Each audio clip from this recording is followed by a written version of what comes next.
to talk about the concept of food as medicine, as Hippocrates, the father of modern medicine, always promoted.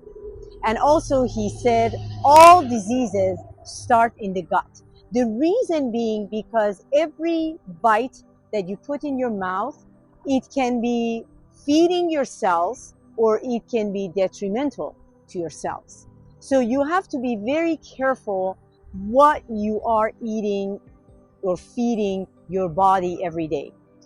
A healthy food is something that increases the energy, the vitality, the longevity of the body. So you have to do your research. You have to find out what is good for your body as a whole and what is detrimental to your body.